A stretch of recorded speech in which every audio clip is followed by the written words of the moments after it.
Good. Excellence. The St. Augustine Marching 100 represents the best that New Orleans has to offer.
I was sent to St. Augustine. It was a new school that was to open in the fall of '51. And I was sent there by Sister Elise. She was the head of the department at Xavier University. And I had done my student teaching. I started at Holy Ghost School, and I went for the remainder of the year at Xavier Prep because the band director left. So Sister Elise wrote me a letter and sent me down to talk to Father O'Rourke about taking a part-time job at St. Augustine High School in my senior year. And that's how I got there. When we began at St. Aug in our first year, some of the students were musicians, and the principal wanted to have a band. So there was a young man, his name was Randall Richards. He would come over and teach us a band class once a day. It's usually in the afternoon. And it wasn't really an organized band or anything, but it was just an opportunity for us to get together and play. I think it was in my sophomore year, Mr. Hampton came, and things began to change. He continued the same thing that Mr. Richards started, but he started to organize the band. And he put out a call for students who wanted to play. He would be willing to help them, to teach them how to play, and so on. We started to get this little nucleus, which became known as a band. The band just continued to flourish, and the athletic teams were playing. We had football, we had basketball, and so on. And of course, since they had football, we wanted to have a band that would go on the field for the football games. And so Mr. Hampton worked towards that end. Of course, now we know that the school has, maybe 150 kids on the field at the time. But at that time, we had maybe 20, maybe 30. I think when I graduated, I think we were up to 30-something. The year that I came back from the service, 62, I think the band went to 100 pieces. That was really stretching the point. But a 100-piece band was just a high school band, was something that was a real landmark. It seemed to really begin to take off, as I remember, when Hamp expanded the size of the band and began to do the intricate marching and so forth. They were doing something that only a few of the big college bands were pulling off, and they were really, they were unique in the city. There just wasn't anything else in the city that can compare to it. And we recognized in there that there was something endearing about military discipline. So we tried to instill this in the kids. A marching band is really a takeoff from the military unit.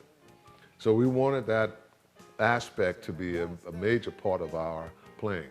After all, playing music it requires a lot of discipline in itself. But the marching aspect of it was just an extension of that whole thing.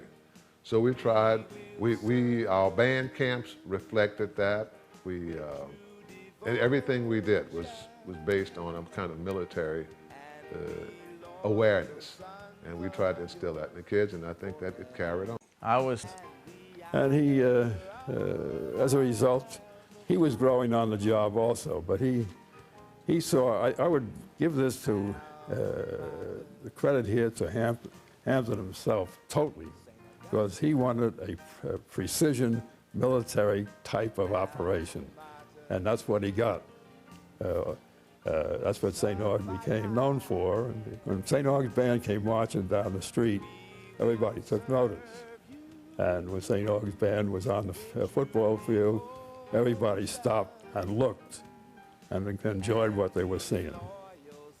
It was just an exciting time, and Mr. Hampton had brought the style of marching that is the 8-to-5 concept of marching, and the patterns in motion, I think he referred to it, as opposed to just getting out on the field and making a figure, and that was it. When I was in the band in the first years, our band halftime shows were basically that. That was really what was going on at the time when the band was in its infancy, first years. We would march onto the field and we would form the shape of a stick man or something like that. You know, that was the norm. But when we came back from college and got back into it, Mr. Hampton had gone to some summer camps in dealing with bands, and he had a different style that he wanted to bring down here. He saw it and he liked it, and it was referred to, I think it was referred to as patterns in motion, whereby we wouldn't just get out there and form a figure, but we would constantly move, and you would see different patterns on the field, and it was very exciting. The people really were excited about it.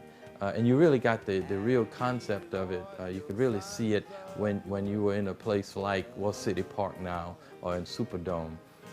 In the early years, we had our football games were at Xavier University. They used to have a field. Dillard University had a field. That was the places we played. But after that, and when the band started getting into this different routine, it became more visual, and everybody could see what was going on and see those patterns, and it was very, very exciting. It was a sort of semi-military type of thing because it was all men, and we had served in the military a few years prior to that time, and there was a lot of beauty in seeing troops move from point A to point B if it was done with style and with precision. So we just decided to try to choreograph the two together, the motion and the music, and to play music that was recognized by the generations that we were dealing with at that time. Even though it turned out to be a thing of beauty, it wasn't designed primarily as a thing of beauty, but as a matter of strategy. How do you move 100 men through a certain area without one running over the other, and that type of thing. So there was strategy in the way that you do this. I just wanted to do something exciting and something different. Nothing ventured, nothing gained. As the years rolled on, the invitations poured in, including participation in NFL Super Bowl games.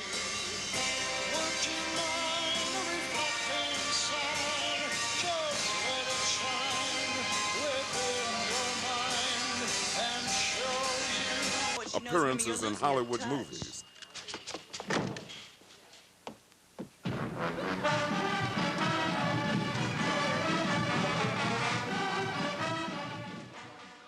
And a special performance for Pope John Paul II.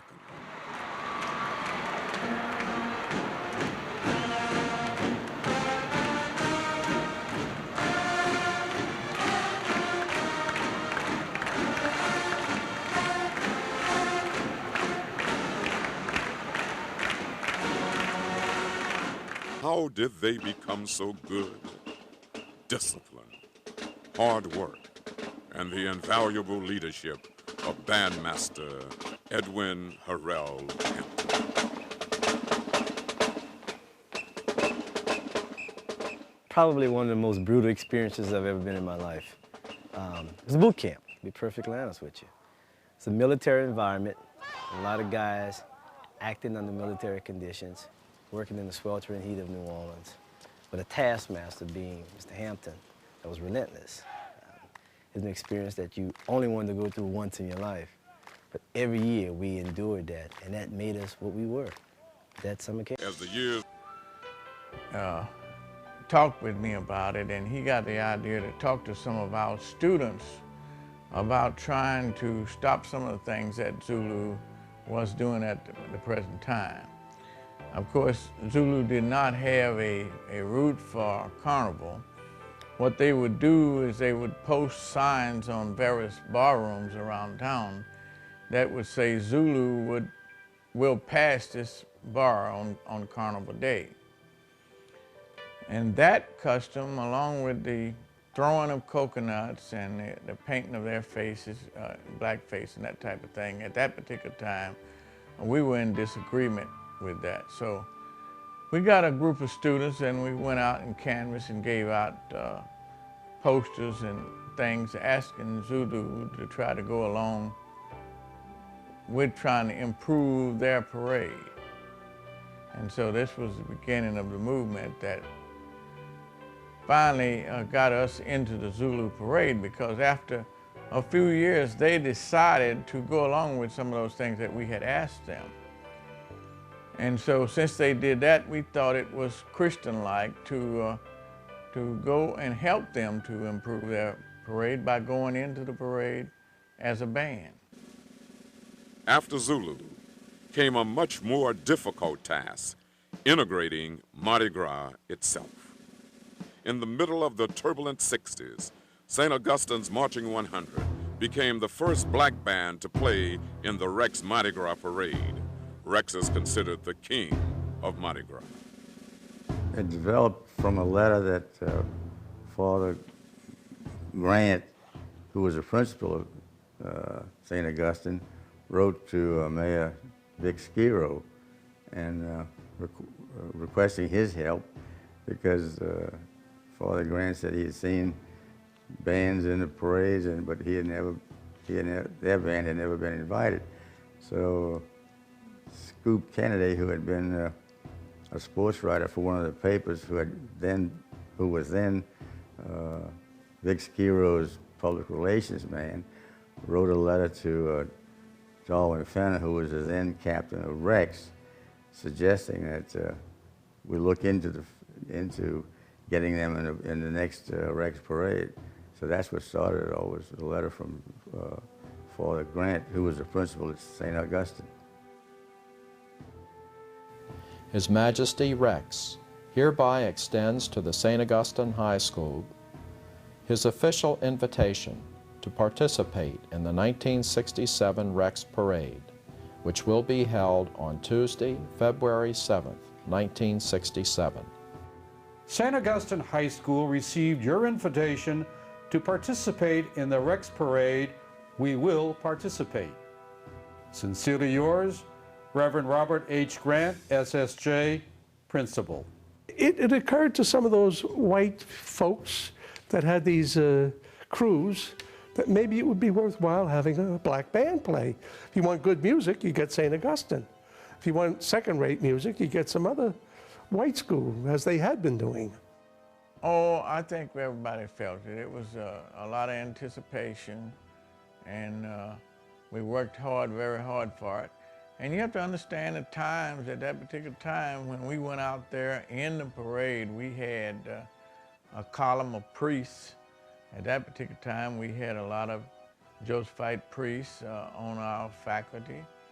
And you remember they all were dressed in black at that particular time, with cassocks and the other clerical robes and all that.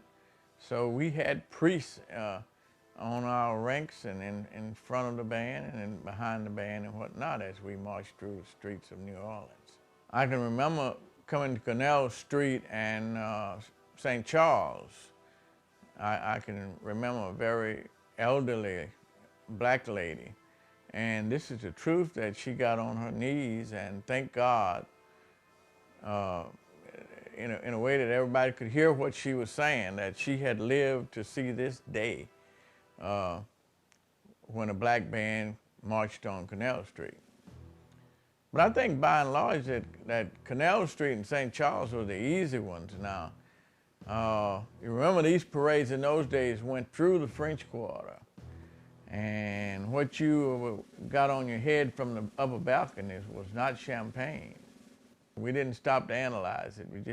We had told our kids to turn the other cheek and